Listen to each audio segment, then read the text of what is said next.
Salutations, Soapboxing4Rinoa here with something new and something a little different. Maybe it'll be a one-time deal, maybe something else that also appears in this channel from time to time whenever I feel like it. I believe I shall dub this Soapboxing4Rinoa, my super fancy term for just me ranting about something. The topic of the day for, I guess, the first episode, or maybe the only episode, you know, feedback, blah blah blah. Anyway, topic of the day: Hyperdimension Neptunia victory, which graces our shores in but a few short weeks. The third game in the series, you know, Neptune's back front and center like she should be. So, as she goes to gaming's past, I think it's set in 1989, I believe, according to the wiki article. She's joined by the other goddesses and the candidates from the second game. Two new goddesses from that era are playable too. If you follow me on Twitter, you know I've gushed about this series overall.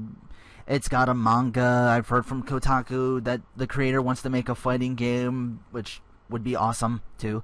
I think I've heard the word anime feature being thrown around, maybe. I would be pumped. I'd be excited, as I'm pumped and excited for this game. Until taking a peek at the DLC characters. Compa and IF,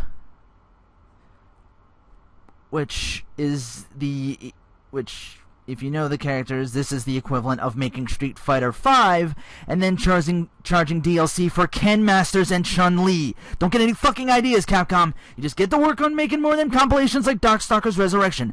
Rival Schools and Power Stone better be on that list. Anyway, back to my original topic.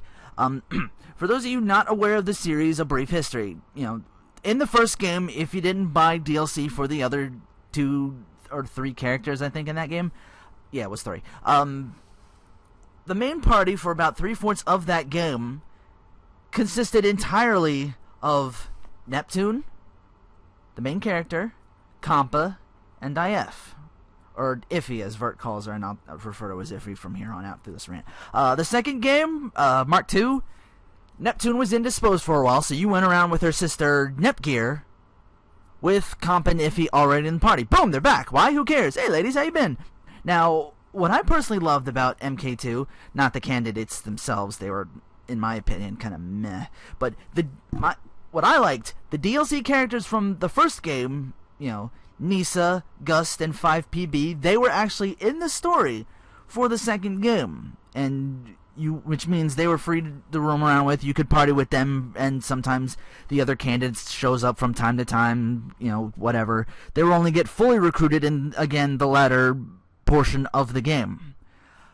The third game, from what I've read on the wiki, it's just the goddesses. No problem. It keeps the other non-goddesses characters themselves from being outclassed and dumped into a reserve box like day-worn undergarments. It's, you know, They just get completely outclassed by the time you get the goddesses. It's the bottom line. I'm stoked for getting game number 3. Like I said, my only complaint really was who was sent for the DLC. There's other DLC characters, and they look really interesting, especially Tekken. I'm like, wow, really? You know, that to me looked the most interesting overall as far as DLC characters for the third game. But anyway, Compa, Iffy, they were instrumental in getting things done in 2 games previous, and very useful. They got a lot of things done, story-wise, plot-wise, and the developers are like, you know what? You guys have done enough. You're relegated to DLC. Alright. But I guess that's a evil, kind of ingenious way to, like, oh, they've used these characters, we're going to make them DLC, you know, you got to pay more money for them. You've been with these characters, you like them so much. It's a surefire way to spend some DLC money just to have Iffy and Compa back in the fold. You know, I get that. Alright, that's my rant. Here's my pitch. My pitch to whoever may be listening, and mostly to the people behind the series itself. And this is just my personal opinion here.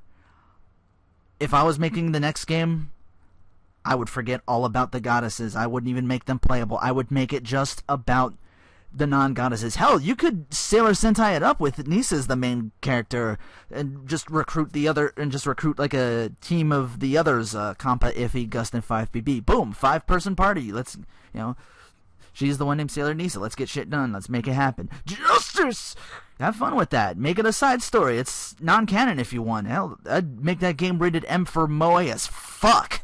I'd cutesy up the characters a la Haruhi-chan, slap a warning label on that one, caution this game is super kawaii, so people with heart conditions stay away from an even cuter rendition of Gust, if that's possible, since he makes you go into cardiac arrest.